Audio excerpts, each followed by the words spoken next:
O hipotálamo é o órgão que regula, o principal órgão regulador do sistema nervoso autônomo.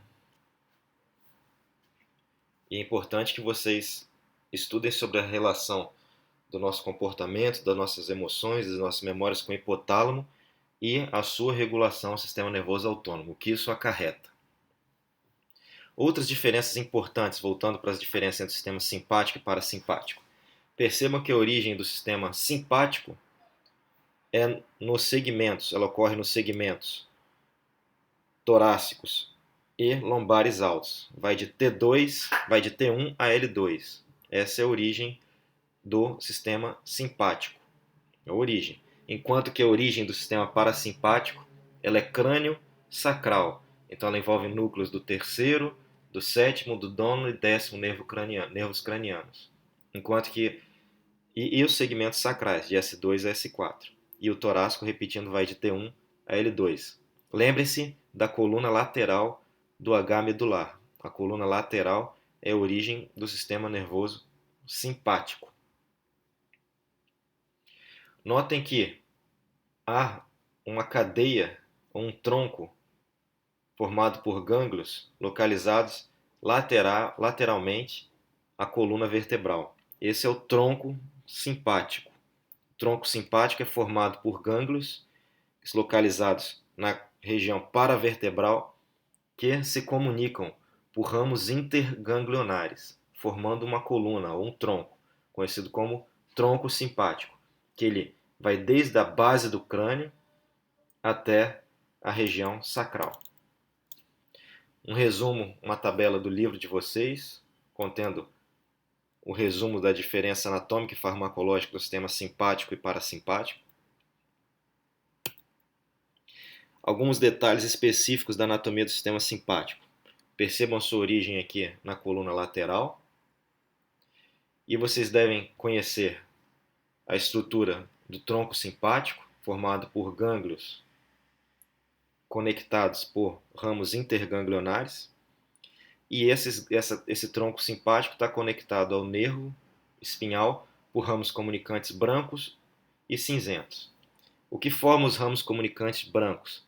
Fibras pré-ganglionares, que são mielínicas, e fibras viscerais aferentes, aqui marcada em preto.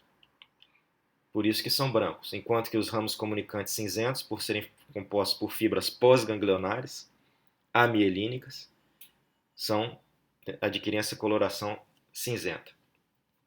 Vocês precisam conhecer o destino das fibras pré-ganglionares.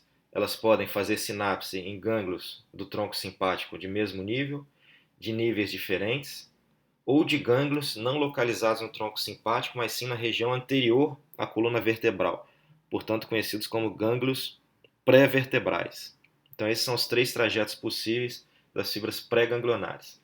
As fibras pós-ganglionares, elas podem retornar para um ramo comunicante cinzento e acompanhar o trajeto do nervo espinhal. Eles podem formar um nervo específico, como nervo cardíaco, nervos esplâncnicos, ou podem acompanhar o trajeto de uma artéria, por exemplo, a artéria carótida interna, para inervarem os órgãos-alvos. Então, esses são os três trajetos possíveis. Então, nós temos ramos comunicantes brancos, ramos comunicantes cinzentos. Precisamos conhecer o destino das fibras pré-ganglionares e o destino das fibras pós-ganglionares. Essa é a anatomia básica, esquematizada dos troncos simpáticos. Eles estão localizados na região paravertebral. Perceba que eles vão desde a base do crânio até a região coxígea, onde se unem em um gânglio chamado gânglio ímpar. E eles possuem quantidade variável de gânglios em cada segmento da coluna, que vocês devem conhecer, e podem dar origem aos nervos esplâncnicos, que atravessam o diafragma, os esplâncnicos simpáticos atravessam o diafragma e vão em direção aos gânglios pré-vertebrais. E os gânglios pré-vertebrais recebem a nomeação de acordo com a proximidade a ramos da aorta. Então temos o gânglio celíaco, os mesentéricos, o aórtico renal. Aqui exemplificando como que um gânglio ou melhor, uma fibra pós-ganglionar, ela pode se utilizar do trajeto de uma artéria, no caso aqui a artéria carótida interna, para atingir o seu órgão-alvo. Vocês estão vendo aqui a anatomia do tronco simpático em sua porção cervical, geralmente composta por 3 gânglios, sendo que o gânglio mais inferior normalmente está unido ao primeiro gânglio torácico, formando o gânglio cérvico-torácico ou gânglio estrelado. Vocês devem estudar sobre a síndrome de Horner e quais as situações em que ela pode ocorrer.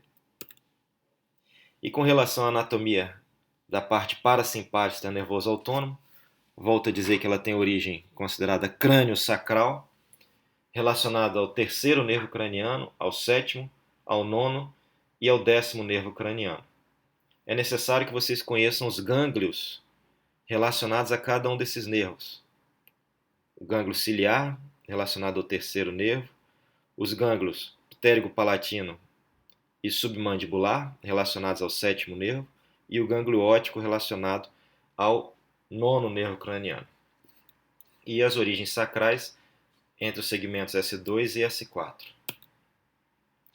Aí vocês têm uma tabela também do livro de vocês, falando da parte craniana, a posição de origem do neurônio pré-ganglionar, são esses núcleos aqui que precisam ser conhecidos, núcleo de Edge-Westphal, que está relacionado ao terceiro nervo craniano, o núcleo salivatório superior e o núcleo lacrimal, relacionado ao 7º nervo craniano, núcleo salivatório inferior ao 9º nervo craniano e o núcleo dorsal do vago, relacionado obviamente ao vago. A posição do neurônio pós-ganglionar, onde estão os gânglios e os órgãos inervados. Aqui vocês têm uma exemplificação da anatomia do gânglio ciliar, dentro da órbita, do gânglio ptérigo-palatino, relacionado à glândula lacrimal, do gânglio submandibular, relacionado às glândulas submandibulares, e do gânglio óptico, que está relacionado ao 9º nervo craniano e à glândula parótida. E o núcleo dorsal do vago, mandando informação através do nervo vago para diversas estruturas abdominais e torácicas e pélvicas. E para encerrar, vocês têm que ter um conhecimento dos plexos formados pelo sistema nervoso autônomo. São plexos com grande variabilidade, mas o posicionamento desses plexos devem ser conhecidos, porque a manipulação, por exemplo, em cirurgias desses plexos, podem acarretar distúrbios autonômicos ao paciente. Então vocês devem conhecer os principais plexos formados pelo sistema nervoso autônomo.